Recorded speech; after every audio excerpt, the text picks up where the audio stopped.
as we're having this conversation, I can't help but think that the level of sophistication required for these transformations is so high that we might end up getting a two-tier or a multiple-tier approach as time goes on. And specifically what I'm thinking about is, imagine the little workplaces, the ones that don't have these big teams and these big budgets. What's going to happen to them? And are they going to get left behind even amongst all of the hype and excitement about? They're supposed to be simple concepts, but they disenfranchise other teams. And then the technology teams talking about large language models and agentic workflows and all of these other, which then, no wonder we're not able to connect with each other. So I think safety professionals that have the ability to be curious and open about the way that they communicate and listen and are able to calibrate the way that they communicate are able to get a lot more insight when they're prepared to do that. Those that are very strong about their views and approach, they're less likely to get that performance enhancement or collaboration that they're seeking, even with the best intentions. Exist categories, in terms of safe tech, because you're talking about data, risk prediction, the trainings, and the barriers, like, the sensors and all these kind of things too,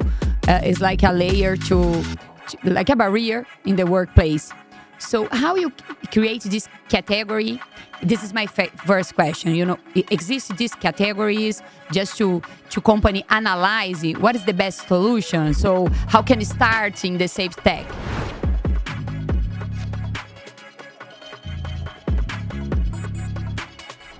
Hi everyone, and welcome back to Headline Podcast with me, Dr. Megan Tranter, and my amazing co-host, Andreza Araújo. Now, if you've been wondering a lot lately and hearing a lot about safety tech, we've got a brilliant guest today, Cam Stevens, who's going to help us answer some questions about what's going on in this space. Now, I'm sure you have lots of questions. We have lots of questions. Cam, welcome to Headline Podcast. Hello, thanks, Megan. Great to be here. Cam, it's so good to have you here. So to start our conversation, I would like to ask you, tell us about yourself and your career and all the intersection with safe tech. Well, first of all, I don't have a tech background. I started I went very briefly to university after high school. I was an elite springboard and platform diver and gymnast. Did a lot of interesting sports growing up as a kid. And then I did a very short time at university where I was studying archaeology and sociology and anthropology, biomedical science, very briefly before I decided to go traveling. Did my apprenticeship as a chef, and from there went back to university and studied physical therapy. I did not do that for a very long time either, and then studied human factors and ergonomics and made my way into traditional health and safety, climbed the ladder in safety professional roles to the head of safety at a oil and gas company. I spent most of my career in the oil field, my safety career, which exposed me to a lot of significant technological change going on. And early in my career in safety, I realized that technology was really shaping a lot of the way that we do our work. This was in the transition from on-premise technology solutions to cloud-based solutions, and we were really trying to understand that shift to the cloud, and even what is the cloud, and how that enabled us to be able to significantly leverage interconnected data sources from anywhere and remote work. So that got me really interested in the role that technology played in improving the design of our workplaces, and we could use technology to improve critical risk management. Had a lot of, imposter syndrome about the fact that I wasn't technical in my background, and I felt that it was necessary to get into a technology role to learn more about that. So 2019, throughout the course of 2018 and into 2019, I was asking any technology company that would be interested to have a health and safety professional on their team, and got many rejections. Finally, I was able to get myself a role as a solution engineer at an Android head-mounted wearable computing company. So in layman's terms, that's a tablet you wear on your head and you talk to it. And a solution engineer is a role in technology where you understand the use case and then you understand the technology and you create and design the solution for solving that problem. So I work as a solution engineer for this small startup company out of Oregon, or they were really Vancouver, Washington, but nobody really knows where that is. So we say Portland, Oregon. It's cooler. So I was working with them, and this was the time when the concept of the metaverse was a really big thing. So Facebook rebranded to Meta to leverage that wave of, I guess it was the venture capitalist interest in the direction that was going. So there was a lot of investment in augmented reality, virtual reality, and I was picked up as the head of augmented and virtual reality at Lenovo, which is a major computing company.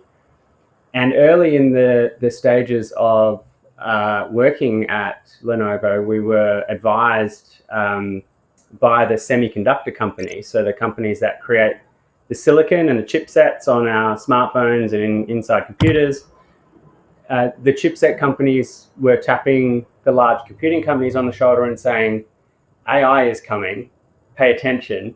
Now, I already had a mentor in one of these technology companies that was a strategic forecasting and gave me that tip to pay attention. And I was very uncomfortable about the concept of artificial intelligence. It made, even though we'd been using AI technologies for some time, I was quite confused. I was already learning a lot about these other technologies, let alone these exponential technologies of artificial intelligence.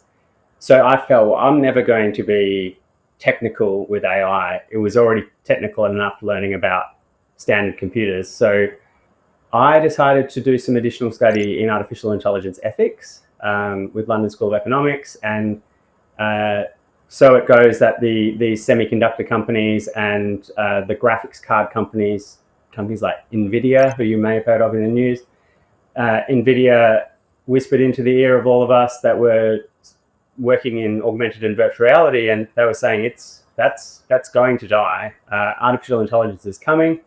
Enter ChatGPT, and we had our our iPhone moment when it comes to artificial intelligence technologies. And luckily for me, I was already an AI educator in the Lenovo AR and VR team, being able to talk about these types of technologies in simple terms, learning about them very furiously behind the scenes to try and get an understanding of how this applied and how it could impact our work.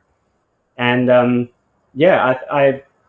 was working in the full-time in the technology field in tech sales and tech solutioning until I realized that I'm not a computer salesman. I solve problems. So I felt listening to a lot of my health and safety colleagues that were still very confused about tech, and the fact that I had the ability to potentially help coach, train, and guide them with simple language, I realized that I needed to take my safety professional practice and my problem-solving methodologies that I learned as a physiotherapist and connect those together and converge them into some vehicle that would enable me to bring back to the profession that I love. So in that, it made sense that I would go full-time into doing that. So in May 2023, I decided to move full-time into my consulting practice, Pocket Knife Group, which brings all of that experience together, and that's what I do now. Cam, what's the biggest thing that people aren't understanding at the moment about technology? Well, I think perhaps it's that there's like a divide. People believe that there's such a divide in the way that we relate to technology. And when you spend time with alleged experts in technology in big technology companies, they're human just like anyone else. And maybe they might have a small amount, or they certainly have an expertise and they have a way of thinking about, and they've been studying these technologies, but they still have the same tensions and concerns and frustrations and challenges that all of us have. So I think when it comes to technology in enterprise, people think that there's such a wide gap for adoption, and this generation of people use technology and this generation don't, or because I'm able to talk about artificial intelligence in some way, it must mean that I'm a real expert, and therefore if I'm a regular health and safety leader in an organization and haven't spent time learning, then I'm so far behind, and now there's no point. I'm not going to be able to compete. So I think there's this, like with the emerging technologies, so this traditional computing, so the way that computers work and data science and all of the foundations, those things, yes, they're a discipline and a practice that you do need to have some deep understanding of. But with the really exponential emerging technologies, they're very new. So even the traditional computer scientists that have been working since the 1990s and beyond, they're actually just as confused and bewildered as others. So I think there's a perception that that technology is, computing and artificial intelligence technologies are just untouchable for certain people, when they're, in my opinion, they're really not, once you start opening up some curiosity. The second is that if there's this perception from, particularly in health and safety, that if you use technology, it means that you're anti-human, and that there's this binary belief that it's either tech or it's human. And I strongly believe that with the right, responsible and ethical approach, we can absolutely have humans plus machines better together as a standard. I don't prescribe to the fact that you can, if you use technology in a health and safety process, that you've now in some way dehumanized it. I cannot prescribe to that thinking. I think there are certainly times when technology should absolutely not be used to elevate the human experience, but we can elevate human experience with technology as well. Okay. Going in this direction, explore technologies. Which technologies do you think are overhyped in safety right now? Yeah, so the overhyped technologies are, I'd say there's two categories. Those that suggest prediction. So any technology that kind of suggests that we're able to predict an incident. I think we're still at the point where our data maturity and the complex nature, interrelated nature of systems mean that we can increase the signal of some of the indicators for higher risk environments. So job, task, pressure, you're behind your maintenance schedule, maybe there's a heightened weather event coming. Like, we can provide some heightened risk prediction to a certain sense, but those technologies that are marketed as being able to predict the next incident is overhyped, and I also think it's probably not the foundational technology that's being overhyped, it's the marketing spin that gets put on that. So safety, because it's so important in any company, it gets used as a lever to as a marketing lever. So it's hard to know what is hype and what is real. So that's when we hear prediction, that's a big one. I think the other, unfortunately, right now is still the concept of the immersive technologies. So the augmented and virtual reality technologies have really under-delivered.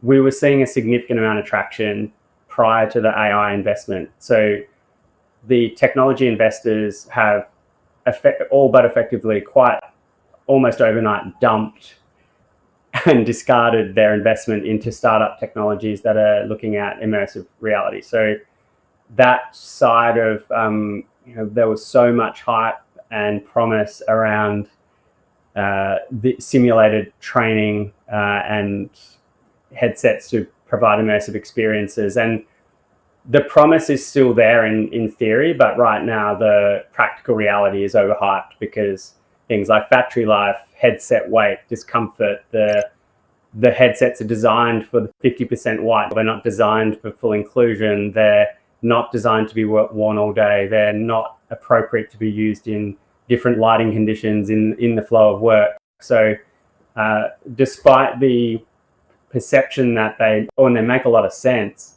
the practical reality is that they're still overhyped. And now, the President of the United States.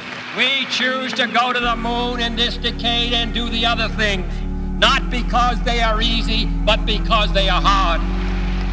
On January 28, 1986, the world stood still. 73 seconds after liftoff, the dream turned into silence. What really happened to Challenger? Which warnings were ignored? And which decisions cost lives? This documentary reveals what happened behind the scenes. The human error and the lessons that must never be forgotten. Watch now on my channel, Andreza Araújo Official, and discover the story behind the tragedy.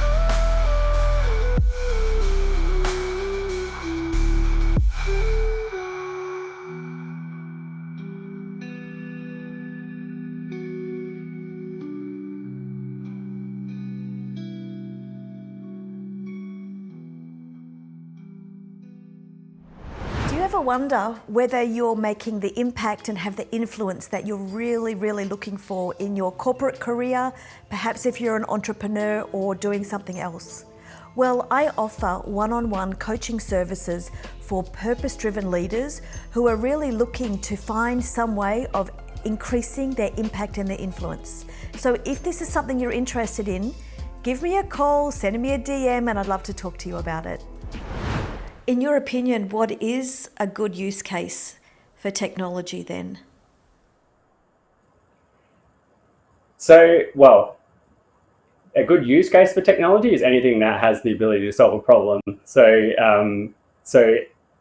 any problem that we have to solve is a worthy use case. So, but if you're asking which technologies are showing promise in health and safety, definitely the overwhelming winner at the moment, leading promise and allowing us to do a significant number of solving a number of problems is voice technology. And it's been incrementally getting better and better. And with the latest artificial intelligence, so natural language processing technologies, using voice as a medium to interact with our management systems, as a data signal to be able to improve source data, to obtain insight and to create meaningful action journeys for organizations is definitely the technology category that I'm the most excited about. And another reason why I'm so passionate about that particular technology category is to enable people that traditionally struggle a lot with writing or engaging with glass, like the tablet or smartphone interface in the workplace, to be able to just communicate, use your voice and interact and communicate as we have always communicated, is a fantastic opportunity for safety. We're a dialogue-rich profession in a way, and workers can quite clearly articulate to you. Not everyone can is language forward, but we should be able to talk about the things we're doing articulate what we're thinking, and use that as our data source rather than checklists and things that we're doing on devices that are just not giving us the same richness. Ken, just a step back for a while. Exist categories, in terms of safe tech, because you're talking about data, risk prediction, the trainings, and the barriers, like the sensors and all these kind of things. Is like a layer like a barrier in the workplace. So how you create this category? This is my first question. Exist these categories just to company analyze what is the best solution? So how can it start in the safe tech? And the second question is, exist some recommendations about cross sectors? Logistics. So what is the menu of opportunities in terms of safe tech? You are industrial, so has a menu here for industrials. Exists something like that? So, yeah, I'm going to go from the second and work backwards. So the concept of a technology catalog is dangerous. It's as dangerous as it is helpful. So the reason why a technology catalog and trying to provide proven use cases based on an industry vertical, industry sector, is helpful if you have a problem-led and human-centered lens to what you're trying to achieve. So if I have a catalog and I've done this and I'm changing tack, there are technology catalogs that exist. There are benchmarking tools that exist to say, this is the type of technology category and these are the types of things you can do with it. And here's some examples of other companies using it, and this was the benefits. And unfortunately, they always talk about the benefits. They hardly ever talk about the things that go wrong, which is probably really also very important. The challenge that I have with catalogs, the challenge that I have with expos, so when you walk on an expo floor, is that we don't, and when I say we, I mean the collective, typical health and safety leader or curious professional will go onto the expo floor or browse the catalog, and it will become tech searching for a problem to solve rather than a problem seeking solutions which may or may not be technology. This is a significant frame that has to be understood, because particularly when we have very, very good quality marketing professionals that are engaged to help sell and provide us with this tension that we need these things in our workplace, particularly when it's allegedly to prevent lives, prevent fatalities and protect lives and improve safety and well-being. We must be far clearer on the problem we're trying to solve before we do that. So if we're very clear on our problem to solve, then a technology catalog is excellent. If we're not clear on the problem to solve, a technology catalog is very dangerous. It's dangerous in the fact that it causes technology trial fatigue. It means that it's, we are generally using a technology trying to find something that it could potentially be used for. So it starts becoming more about, hey, look at us, look how good we are, look how innovative we are, rather than look how much value we're creating, look how many health and safety challenges we're augmenting, improving and solving by the strategic integration of these solutions. When it comes to the category question, the way I make sense of technologies is themes. So technology themes and large trends rather than individual technology gadgets. So the general trends that we see are under the topic of connected work. So connected work will be anything that connects to an internet network and enables you to get information in close to real time. So that could be a wearable sensor, it could be a sensor on a machine, it could be a camera, and these sensors will be processed and then provided and visualized in a way that we can make sense of them and make decisions. So something like a weather station or a wind indicator on the top of a crane will let a crane operator know the wind conditions in real time. Now, if they don't have and it won't just be in real time, it will be the wind conditions at the top of the crane operator's crane, not at the weather station a few kilometers or miles away, which gives a generic indicator of wind, not the specific microclimate at the site, the construction site. So that's connected work. Now, connected work can extend to video technology. So, the fact that I'm here in Australia and you're in the States and we're communicating a video media means we've got a connected approach. So connected work. So that's one major trend, and there's many technologies that fit in the trends. And another trend will be the immersive technologies, as I've described. So augmented reality, virtual reality, but not just the headset style immersion, but 3D content. So that's understanding the world in 3 dimensions rather than, 3 dimensions in the first person versus 2 dimensions in the third person. So we get some richness and fidelity. The benefit that we get there is we can communicate in 3D. So if I want to show someone a scaffold that is going to go around a complex facade of a building, I can communicate to the scaffolding contractor the design. They can understand the labor profile to bring, and also is it going to impact maybe some fire protection, sprinklers, or access and egress. We can see that before we build it. Or a factory layout, we can manage the layout without building it. So that's the immersive technology. So far less about the gadget and more about the concept of what it can do. The data and artificial intelligence technologies enable machines to be able to conduct aspects of tasks that humans would typically do. So the concept of artificial intelligence enabling humans to step out of particular workflows and allow machines to do that, certain aspects. So there's trends. So there's about 5 or 6 exponential trends that are shaping work and therefore safety. And very much about the trend rather than the individual gadget.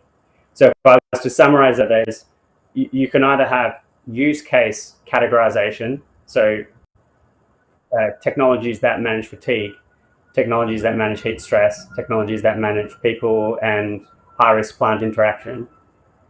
But when you look at the technology trend, there could be, for people and plant interaction as a category, there might be sensor technologies, artificial intelligence technologies, immersive technologies that help. So it could be one or the other. When it comes to a catalog, you could obviously provide them in either of those 2 ways. My preference would be that you would come with a problem to solve, and then you start exploring the technology category that can enable that. Hopefully that answered the question. It's a complex one, and I think one word that help at this moment is contest. Understand the contest. Okay, thank you. Cam, with all these companies and people that you're talking to, what's the biggest problem that they're trying to solve at the moment that they think that they can solve with new technology? Yeah, so it's interesting when you unpack what safety leaders perceive as problems versus what workers perceive as problems, and therefore what technologies could support improving what they're doing. And what Andreza said there is context is therefore drives that. So most safety leaders have 2 key problems. They've got many key problems, but one of them is they're getting asked by their senior leaders, we've captured so much information, so much data that we've captured in our organization for the past 30 years. Surely now with artificial intelligence, we can get better insight. So the problem that they have there is that they're provided with an expectation that they can provide insight and information from data that they couldn't do before. So that's one major tension or one major problem that the health and safety leaders I'm working with are grappling with. The second is doing less with more. So they're being asked to do far more. So how does the safety processes and systems become more efficient? AKA, how can we get rid of people? How can we make sure that optimize the team and make sure they're the most efficient? So that's happening across all industry role profiles, not safety, but that's a major problem that safety professionals are trying to grapple with. When it comes to the actual risks of the safety of work itself, I think the real promise at the moment is the vision technologies. So you'll see a lot of them on the market, and there's a lot of them and there's a lot of competition in the market because there is some significant opportunity in relation to the vision technology. So vision technologies being the typical one you'll see a lot is they'll apply a machine learning algorithm on top of a CCTV system. So the CCTV system already exists. It's placed over a factory and it provides a viewpoint. And then there'll be a machine learning algorithm or various models that will provide certain things that you want to see. So the big one that many organizations are using technology to solve will be a combination of the vision technologies and a combination of sensors, typically something called an ultra wideband Bluetooth sensor, which will be to try and prevent forklift and people interactions on mainly factory floors, so indoor environments mostly. So this combination of sensor and vision technologies has the potential to provide real-time alert and in some instances shut down or slow down of systems and alerts and visual alerts, audio alerts. The smarter companies are using them to redesign their factory layouts. So they're actually using the data and the modeling and the interactions to say, actually, this is a high risk area of the factory layout, and it's because of the way we've laid out the factory or the supply chain process, and we will now redesign that. The immature organizations will use it for punitive nature and basically, do the things that those companies would always do anyway, and unfortunately, technology amplifies that and becomes a real problem. Workers want, typically when you ask workers, they actually just want the information they need to do their job effectively. So if it's someone working on a construction site, they want to know how many minutes until the concrete truck arrives so I can get the concrete pad ready to pour. That's what they want to know. They're not interested in whether we can make insight from data and create nice dashboards for monthly reports. They want to know how can they make their job easier at the edge. So this comes back to the concept of context and also the concept of each persona in an organization will have a different perception of what is valuable and therefore a different problem to solve and therefore likely a different technology that they would find more valuable. So it's again, it's a complex challenge. It's not a simple category, and I hope that listeners are hearing here that there aren't any shortcuts to this. You can't just get the menu of solutions and go, oh, I'll pick one of those and I'll pick one of those. It has to be very contextual, and that has to be driven by curiosity and creativity and problem solving, that using things that we haven't had access to before. So it's quite exciting. And now, the President of the United States. We choose to go to the moon in this decade and do the other things, not because they are easy, but because they are hard. On January 28, 1986, the world stood still. 73 seconds after liftoff, the dream turned into silence. What really happened to Challenger? Which warnings were ignored? And which decisions cost lives? This documentary reveals what happened behind the scenes. The human error and the lessons that must never be forgotten. Watch now on my channel, Andreza Araújo Official, and discover the story behind the tragedy.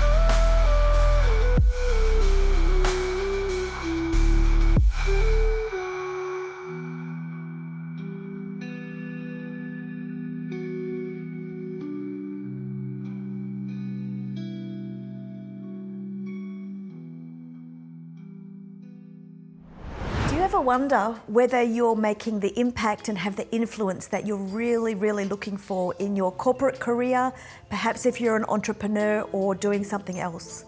Well, I offer one-on-one coaching services for purpose-driven leaders who are really looking to find some way of increasing their impact and their influence. So if this is something you're interested in, give me a call, send me a DM, and I'd love to talk to you about it. Ken, I have a curiosity. When you start a new project, what area demands you? What area the demands come from? Yeah, so at the moment it's a split.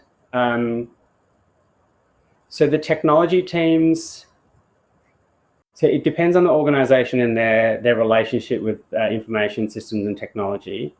So an organization that has a very strong relationship between safety and technology, the IT team will be the inbound reach out. They will reach out to me and say, we believe our health and safety team needs some guidance and support to be able to enable us to enable them better. So we need someone to help connect us together.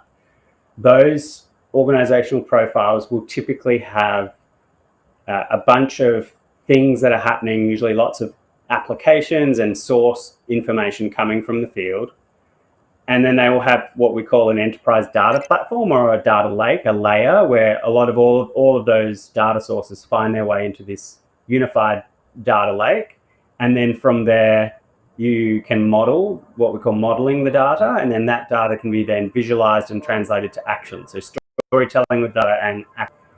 The organizations that have that data maturity, it's often the data team with some collaboration with the safety team to come and speak with me and our team to help navigate that. Professionals that are curious to do something different, they've realized that they need to unlock something. They know that there's opportunity out there, but they just aren't sure what. And they're maybe not getting supported by their data teams very well, then it'll be exclusively the safety leader that will engage. But always there will be the end of an engagement will be a unified digitally enabled safety approach in an organization where there's an inability to decouple. They're tightly coupled functions. We usually start one or the other and then we end up together. But analyzing all this relation, how is your view about the health and safety professionals? How they are prepared to doing the intersections with safe tech and with different teams in the organization? Then the big thing comes down to just the language that we use. We have a really complex language in safety, which disenfranchises other teams. And we could say that the same of finance, the same of operations in some way, and the same for technology. So I think not only are our organizations structured in silos, we create strategy in silos. So even in safety, we'll have a strategy that's typically pillars or silos. So we're constantly creating reasons for delineation. But the language matters a lot. And when we try to get too sophisticated in safety with very complex control language around critical risk control and PSIF, and they're supposed to be simple concepts, but they disenfranchise other teams. And then the technology teams talking about large language models and agentic workflows and all of these other, which then, no wonder we're not able to connect with each other. So I think safety professionals that have the ability to be curious and open about the way that they communicate and listen and are able to calibrate the way that they communicate are able to get a lot more insight when they're prepared to do that. Those that are very strong about their views and approach, they're less likely to get that performance enhancement or collaboration that they're seeking, even with the best intentions. There's so much going on here, and one of the messages I'm hearing from you is also prioritization with so many different options and solutions. When someone approaches you or a company approaches you, and they're literally at this point where they're like, I know I need to do something, but I don't know where to even start, how do you guide them with an answer to that question? Yeah, so most courageous safety leaders know what they don't know, or know that there's something that they're just not able to get a sense of, and they're vulnerable for learning. So they are open to discovery. So this has not always been the case. This is a newer phenomenon in safety, and I don't know what's changed, but historically, discovery and spending time understanding and getting messy with the challenges has not typically been an area that we've been that comfortable with. But what we would typically do is we understand the current state from multiple perspectives, and then from there we get a sense of the vision state. So where would we like to be from where we are now, and then we move into what is the gap between where we're at and where we believe we could be.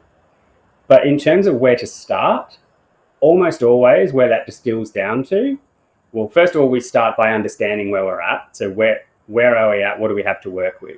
In terms of what kind of devices do we have? Is it bring your own device? Are we using Android or Apple? Do we use a Microsoft Windows? What's our internet connection like out in the field? What's our worker profile? What are their preferences? What are their language preferences? Their learning preferences? How do they prefer to access information? What questions are senior leaders asking? So all of the typical things that we'd like to just get a sense of. But we very quickly then get an understanding of, well, if our aim here is risk prioritized, so we are here to try and prevent fatalities and improve worker health and well-being, both physically and psychosocially, what information do we need to be able to determine our level of performance, and how can we then improve? So we start getting very clear around what is it that we're trying to solve, so what's our problem, and what information do we need to solve that? Or, so that's if we're going risk-based. If we're trying to go system-based improvement, it'll be how easy is it to onboard a worker? How easy is it to find things in the management system?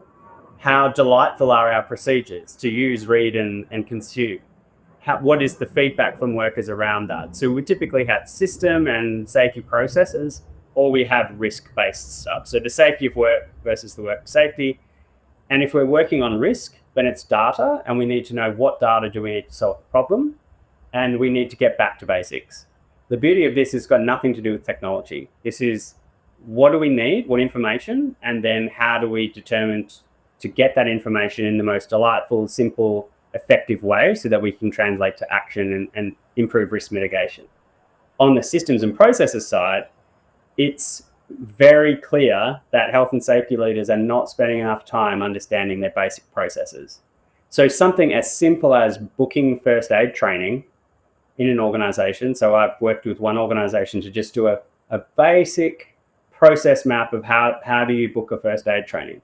And there were 113 steps to do that, which sounds bizarre. But when you start going, well, first of all, I have to know whether I need the training. So I've got to go and find it somewhere. And then I have to go and speak to a coordinator to see if I can book it, but I don't know which one I have to book. Can I go to this one or that one? Once it's then done, I have to upload it. Then I have to put it in another system to make sure that it's green against my name, etc., etc. And the processes that we have for new worker orientation, or to do a risk assessment, or to do an investigation, or a knowledge transfer or learning, these processes are often quite complex and convoluted, but they don't need to be. So often when we're seeking to try and do technology-enabled improvement, particularly with artificial intelligence, particularly with the concept of artificial intelligence agents, where we can apply AI technologies to the workflow. Yeah. But if we can simplify the workflow for a human, we can really accelerate using artificial intelligence. And the future of that will be what we call agent orchestration. But to start with, that's our end state, that's our vision state. But right now, safety leaders that are not tech literate at all can go, what is the data I need to improve critical risk management, failure risk management?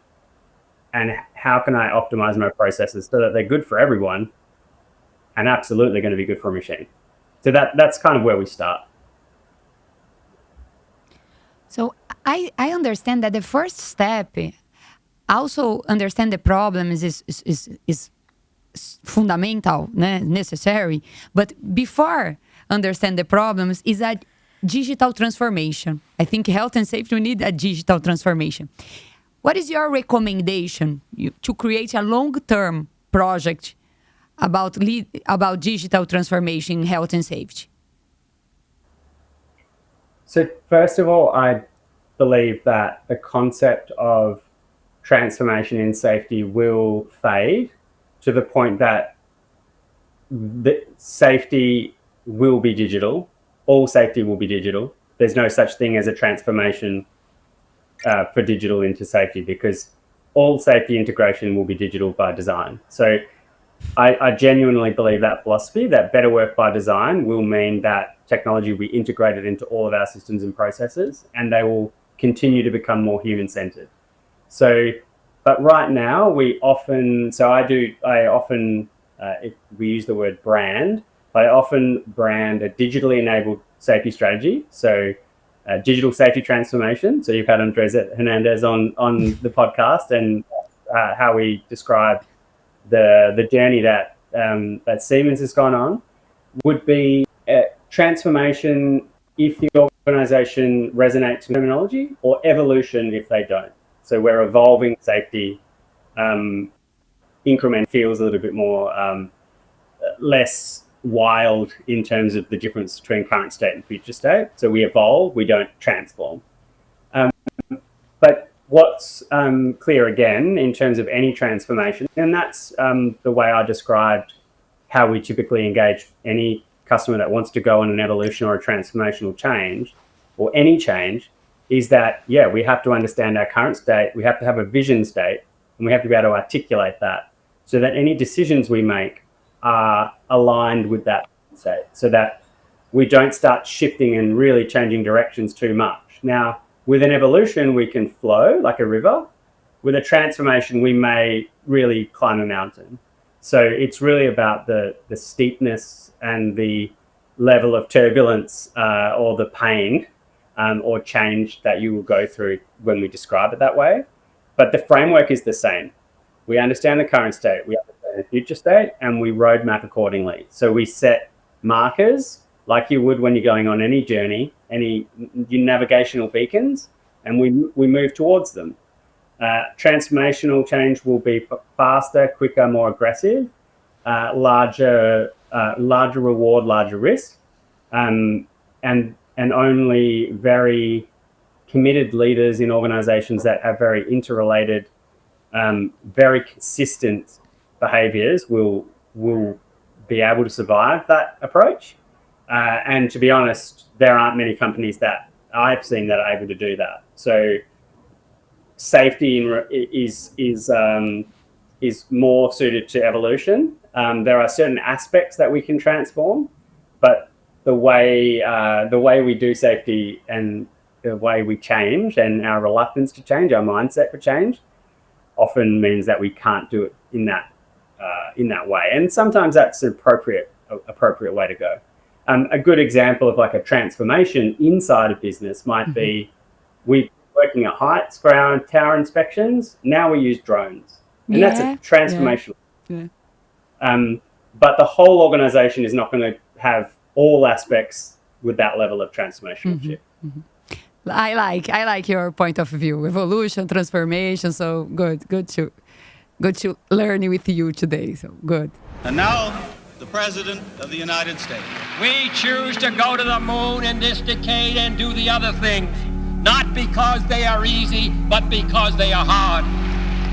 On January 28, 1986, the world stood still. 73 seconds after liftoff, the dream turned into silence. What really happened to Challenger? Which warnings were ignored? And which decisions cost lives? This documentary reveals what happened behind the scenes. The human error and the lessons that must never be forgotten.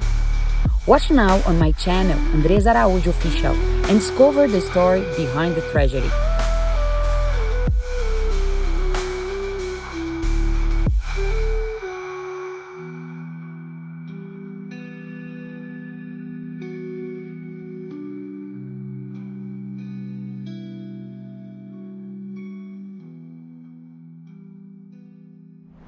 Do you ever wonder whether you're making the impact and have the influence that you're really, really looking for in your corporate career, perhaps if you're an entrepreneur or doing something else? Well, I offer one-on-one coaching services for purpose-driven leaders who are really looking to find some way of increasing their impact and their influence.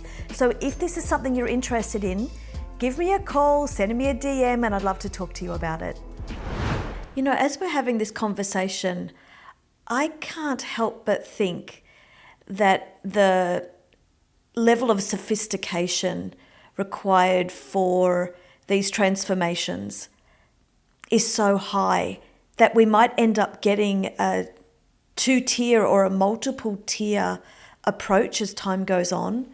And specifically what I'm thinking about is, you know, imagine the little workplaces, the ones that don't have these big teams and these big budgets. What's going to happen to them? And are they going to get left behind even amongst all of the hype and excitement about technology as it's continuing to grow and we're continuing to learn more about it? What do you think, Cam? What's going to happen there? I think that's likely. I think it's an interesting question to ponder. I would say that if you think about software from a while ago, we had enterprise software and the consumer was not really able. Sorry, not the consumer. The small business was not generally doing that. You think about what's happened with COVID. So the local takeout store, fish and chip shop, is technology enabled by allowing Uber to come and pick up things. They have digital systems that enable them to get orders, and they have real-time understanding of how long it takes for the next order. They're far more sophisticated than most large organizations when it comes to using technology to improve their processes. The small restaurant down the corner has QR code enablement for ordering, digital payment systems. Because they've got digital payment systems, they have granular fidelity on their balance sheet. Whereas before it was, written down on a logbook, and they weren't digitally enabled. So I think, again, when we first talked about this, I think there's this perception of a divide that is manufactured. I also think it's just a matter of the smaller businesses will likely do things like use consumer technologies rather than enterprise technologies. And they have agility in decision making. They have the ability to test and experiment if they so choose. I think it will be a challenge to enable that in a responsible way, though. I think that's the issue will be, maybe the difference will end up being that enterprises that have systems and processes to integrate technology may be able to do some of the bold experimentation in a more responsible way, whereas there may be some more unintended consequences happening in the smaller organizations that don't have the breadth of thinking and expertise. So maybe that will be the differentiator. But I don't think that's no different to right now in terms of in manual processes there. And if you think about smaller organizations that are picking off the shelf management system guidance, that's not helpful for them. I think there's a lot more for me to think about in relation to that challenge, Megan, but it's a good question. I don't think it's as binary or polarized as you present it, though. I think it will be, I think with the way that these exponential technologies exist, and there's less constraint in a small organization to use tools that larger organizations will just say, sorry, that's too risky. A very short, quick example of that is some of the artificial intelligence models. So there's a good comparison. So Anthropic, who create Claude, versus OpenAI, who create ChatGPT and have a relationship with Microsoft for Microsoft Copilot. In my personal view, my experimentation has suggested that for something like comparing two safety procedures together, at the time of recording, Anthropic Claude Opus 4.2 is the best model to compare the two together, slowly followed by Gemini models, but Microsoft Copilot is worlds away inferior. Now, a small to medium enterprise will allow Claude to be used, whereas a large enterprise won't. So in that case, the smaller enterprise will run rings around the larger enterprise in terms of ability to leverage AI in that particular workflow. You open the door up here a little bit to the topic of ethics. Yes. And I remember in the intro, you were saying that you'd studied AI and ethics at the London School of Economics, I think it was. What's your point of view about where everything is sitting at the moment with ethics? Yeah. So how do you answer that question? I think everybody needs to have their own view on what is right, wrong, moral, and just in relation to the application of technology, any technology, and any technology can be used for good and bad. So I think there's a sense of being deeply empathetic and trying to understand the best that you can around how, just because your application or use of a particular technology may feel comfortable to you, it may feel or be perceived to be quite uncomfortable to someone else, and that we have to posture ourselves to at least be open to the fact that that could be the case. So I use a lot of voice-based recording. In 2025 annual calendar year, I used 28,000 minutes of voice recording in my practice, which attracted polarizing and quite sinister responses from people on LinkedIn, suggesting that was unethical and not human, dehuman. I'm the anti of human-centered practice, and that I should be ashamed of myself. And I think I very much apply responsible innovation to the way that I leverage and use technologies. I'm very transparent about the use of technologies, very open, very educational in the approach.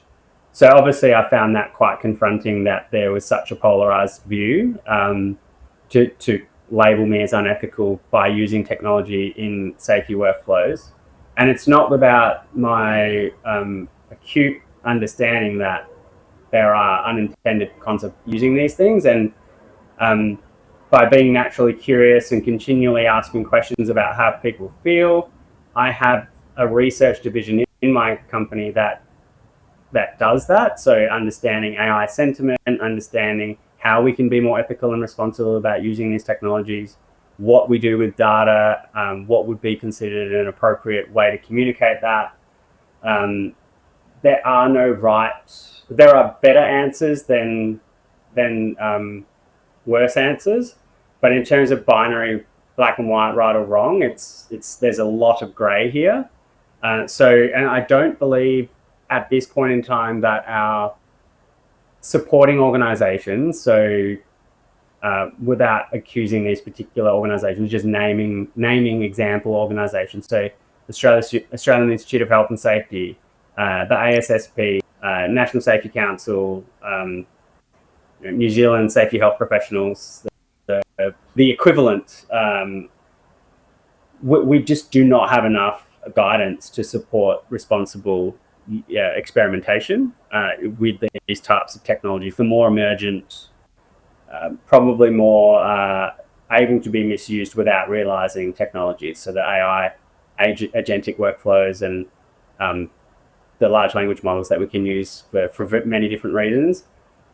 And there are good examples in terms of AI risk management. Why are we using, if we say we want to have improved diversity, we want to have curious leaders and thinkers in our organizations, we want to have significant diversity in our workforces, why on earth are we using AI to recruit? I just cannot understand how that works. So we can do, it doesn't make any sense to me that we would use an artificial intelligence algorithm to screen resumes if we genuinely believe that we want to hire the right person to the job. Like, that doesn't make any sense to me. Whereas, and an example would be using a computer vision system like we described before for the forklift interaction, but the reason we're using it is to be able to have an indicator for PPE compliance or an indicator for number of interactions. To me, that's unethical if our desire is not to actually improve the workplace. If we don't have a budget to do something with the information, that's unethical. That is misdirected, unintentional use. Like, it's not an appropriate technology. Now, it may be helpful in some instances. That might be an appropriate use case. But if we are using a vision system, acknowledging that we've got high risk interactions at a particular area of the factory, but we are not prepared to change it, that's unethical use of technology. So I think it's a challenging one. I think everyone has to have their own view. One thing I would say is, apart from the binary borderline abuse that I get when I put these things on LinkedIn, is I have limited number of people wanting to have a really insightful discussion. And I'm very keen to have my views challenged, because that's how we're going to improve.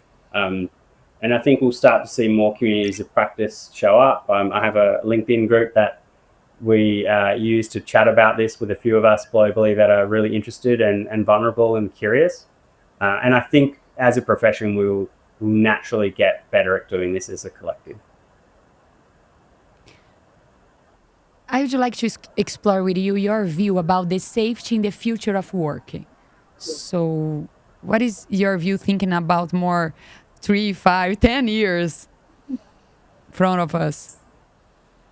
Yeah, so in Osaka 25 this year, so World Expo, was the first World Assembly for OSH professionals, and it was about 8 or so workshops that were looking at future of work streams, so the future of the professional, the role of the safety professional, the future relationships that safety professionals will have in organizations. We looked at climate change, we looked at neurodiversity, we looked at geopolitical tension, as well as automation, robotics, aging population, some of these major geopolitical and societal shifts that are impacting. And that will culminate with a roadmap that is being presented, and then will feed future forecast discussions in Riyadh at Saudi 2030, which will be 2030 Expo. Certainly what we're seeing, and when we look at the future workplace, is the impact of climate change is a significant one. And I think there's a lot of cursory discussion around what that actually means. I don't think we've had a real deep sense of how that is genuinely going to impact. There's obviously the contingent labour and migratory labour workforce. So there's lots of giga projects where we're seeing labour be brought in from different countries and different conditions that are leading to that, plus climate change in those areas impacting. We've got aging population impacting our decision making. As I briefly mentioned, if it doesn't get cut out of the edit, we talked before about, I don't believe that digital and safety will be like there won't be the need to talk about them as digital transformation for safety. There will just be technology as part of work, and that naturally we'll go to the next phase of whatever that evolution is going to be. Likely quantum computing unlocking some things that we haven't seen before. We still have a lot of the nanotechnologies that we probably don't understand that well, and we'll continue to learn about. The asbestos of 2025 will naturally find its way into our discussions in years from now. So it's an exciting time to do. But in terms of strategic forecasting, with my clients, we work on an 18-month time frame, given the exponential nature of the technology growth at the moment and the convergence of these technologies. So we do 18-month road mapping. We don't go beyond. We do 18 months to an absolute maximum of 3 years. A 5-year strategy right now for safety is, in my mind, starts to borderline on like a waste of money, time, and effort. So we work on an agile 18-month rolling cycle. And the close strategic forecasting right now is the role that agents, so agentic workflows, will have on safety professional practice and work management. These will be industry specific. So I still think there's aspects of the built environment, so construction, the nature of how construction has evolved for millennia means that we won't have transformational change. We will, and there's an artisan craftsmanship in the DNA of the construction sector that will need to couple itself with technology growth, and there already is with business information modeling and some of the other 3D printing technologies and robotics. But at the heart of it, construction is still a manual endeavor, and that will take some time to significantly change. Whereas, factory automation has changed significantly, and has changed quite a amount. I was really delightfully surprised at how the Turkish steel industry example is just so technology forward, and I would have never thought of that. And so there are sectors that are really accelerating. But this whole concept of the future of work needs to be thought of holistically, and it is not lost on me that the large number, the changing shift in risk profile will be overwhelmingly psychosocial risk driven by technology usage in our organizations.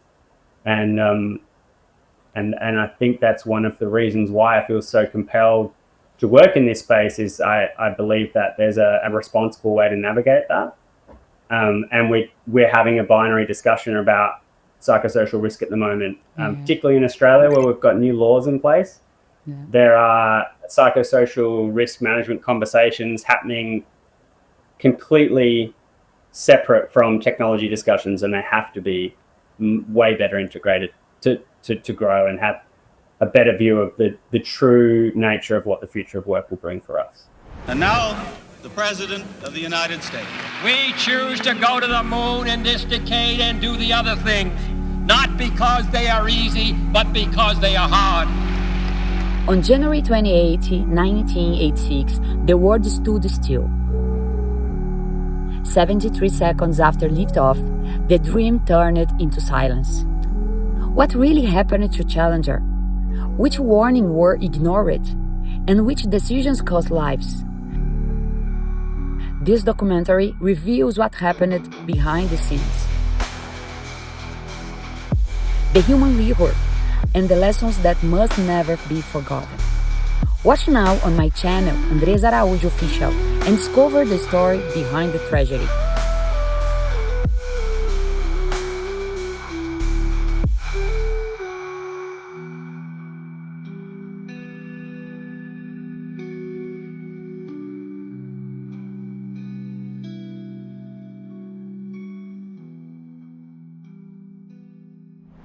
Do you ever wonder whether you're making the impact and have the influence that you're really, really looking for in your corporate career, perhaps if you're an entrepreneur or doing something else? Well, I offer one-on-one coaching services for purpose-driven leaders who are really looking to find some way of increasing their impact and their influence. So if this is something you're interested in, give me a call, send me a DM, and I'd love to talk to you about it. How optimistic do you feel about the future of work and the future of technology to improve health and safety? Yeah, so without being explicitly labelled as a tech optimist in own, I think historically health and safety professionals have been hired into organisations to be the controllers of risk. Like, that's our mindset. That's how we've been procured into an organisation, so to speak. Like, organisations want us to set the guardrails, set the rules, and make sure that they're followed, and that we protect patients from unintended consequences. We are there to mask. That's the way our profession has arrived, and that's how we've been hired. Now, I don't think that's how we need to move and how we're going to thrive and flourish as a profession. So when you look at the risk equation, risk is about the level of uncertainty on our objectives. That we can improve the level of certainty by improving the level of fidelity of the knowledge that we have about work and risk. And I believe technology is the only way we have left to do that, because we've exhausted all of our human-centered approaches. It is now technology, human-centered led approaches that will give us that genuinely change the game. So I am overwhelmingly optimistic about the opportunities, because we are right at the cusp of experimentation. The health and safety profession has not embraced the opportunity in front of us as a group yet. And I think once we genuinely get the ability to seamlessly integrate but integrate appropriately in response to technologies into this, I genuinely believe we'll unlock things that we just didn't realize we could. So I'm optimistic, overwhelmingly optimistic, because I want to make sure that we feel that level of optimism and we bring it forward, notwithstanding the fact that I am cautiously, I'm quite worried about the directions and the choices that we will make. And I can swing between levels of panic and anxiety and blissful optimism. So I think there's a lot of, when I get to have coffee chats or walks and have chats with them about good quality, deep, meaningful conversations about this, I think I'm just as confused and as wondering about how this is going to play out as anyone else. So despite me working in this field a lot, I still have as many unanswered questions as everyone else, I think. So I'd like to explore in this round how you connect when you do the designing thinking about a new solution. I know the human in the center, and how you connect mental health, psychological safety, well-being in the workplace, and HOP principles in this solution. Yeah, so I mentioned before that what we do in organizations, unfortunately, the safety strategies, is we silo or we pillar our strategies. So we will typically say, okay, our 26, 27, 28 strategy, we're going to have a leadership aspect, we're going to have a psychosocial risk, mental health and well-being aspect, we're going to have a technology aspect, and we're going to have a risk management aspect. Now, by having those pillars or those separate streams of conversation, we naturally reduce our thinking down reductionist thinking rather than systems thinking. We can't have labeled and branded conversations or strategies that are so separated like that. I think if we have to have them that way for budgets and for resource allocation and for progress tracking and project management, fine. But we have to present that as a unified approach so that we clearly understand the linkages that all of these areas have. So leadership informs mental leadership informs how we're going to manage our work scheduling. Our work scheduling pressure impacts job control, feelings of pressure, discussions around whether we will or won't use artificial intelligence at a leadership level will determine we feel job displacement. The experimentation of the robot by the tech team in an open environment, showcasing to all of the unionized labor workforce that we're going to bring robots in is psychologically unsafe. Like we have to think how all of these things interrelate with each other. So strategically forecasting the unintended consequences and understanding the linkages between all of the different things we're trying to do are paramount. And we need to do them before we make visible or bold decisions that impact workers' experience. So if we're going to go and do a technology pilot, we have to be able to realize that that technology pilot will be informed by leadership, will be informed by worker sentiment, will be informed by the current state of stress of our workforce. Like it is so clear to me that these things are linked. The concept of holism and systems thinking. I had a conversation with a colleague recently that said to me, but most people don't think like that. That the way I think about these things is actually not generally how others do. And that I found surprising to me because it's obviously the way I think. So if perhaps there are professional colleagues that don't think that way and don't consider the relationship that one action will have on another and how one system is into another and the data moves from one place to another and has impact on things, taking that step back or having a conversation with someone that does think that way may help untangle some of those complexities that we find in all organizations. So it's an interesting one because it's the way I think. So I find it hard to not see it when I walk into an organization and go, oh, that links with that and that links with that. And they go, oh, how did you realize that? And I think it's just the framing of things. So for certain individuals that don't think that way, it takes practice. But I know that is, for me, the way that it works. So it's for me to break down those silos and to make sure that I'm holistically about how we flourish and how we prevent fatalities and improve. The way we call it at Pocket Group is it's better work by design. That's what we say. It's how do we get better work by design? And to do that, we have to look at all aspects. When you analyze the commitment from the executives, the C-levels, or the executive committee, they are open to have this kind of discussion about investing in safety tech? Yeah, they see value. They want discipline from executives to be able to articulate the value. Now, yes, it is quite challenging to get away from the conversation of dollar return on investment, stable monetary return on investment.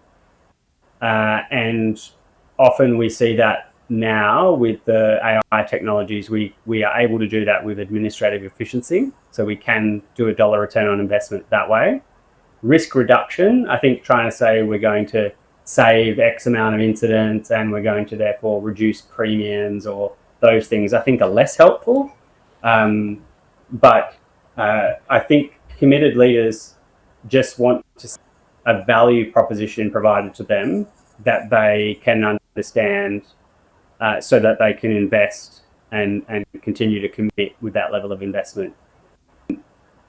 How I think safety professionals are quite uncomfortable at articulating value beyond things that they've always tried to do. So what's typically written in an end of month forward report, the number of interactions, the number of hazard reports, the number of frequencies of incidents. That's how we've typically presented data. I think there there are better ways for us to demonstrate value.